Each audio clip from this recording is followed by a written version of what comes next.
Hello, this is Mrs. Taylor, and I'm going to use this calculus textbook to walk you through the properties of definite integrals.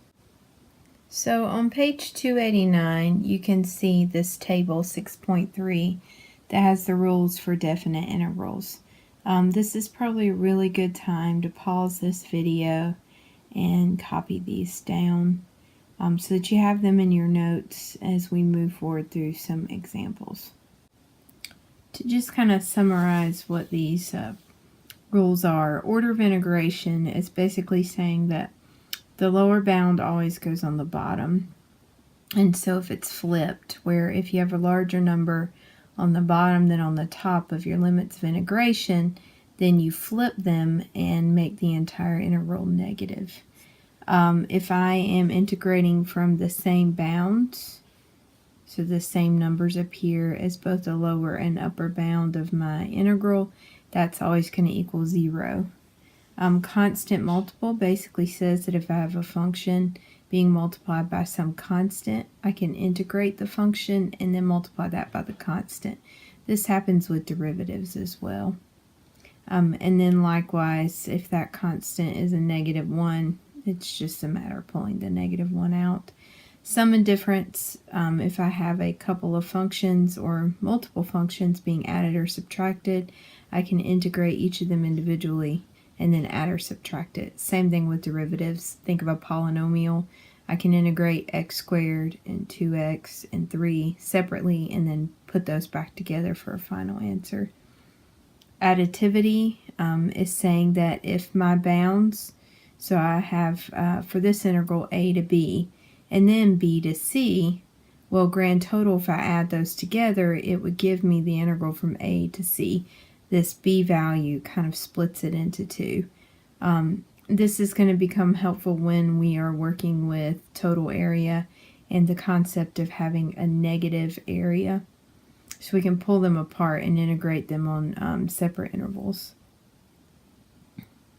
And then these bottom two get into some really heavy notation and theoretical concepts that we don't really need to focus on right now, but just in case when we go back, you'll have them down in your notes. So here's an example of how we'll apply this in class. They may give us a set of definite integrals. So instead of giving us an actual equation, they'll just define what this function equals when you integrate it on different intervals. And then it will want you to apply the rules I just showed you to find new integrals. For example, a here has the integral from 1 to 4 or 4 to 1 of f of x dx. And so what you've got to recognize here is that your bigger number's on bottom. So in order for you to evaluate, you've got to flip the 1 and the 4, which remember that rule that says if we do that, it has to be negative.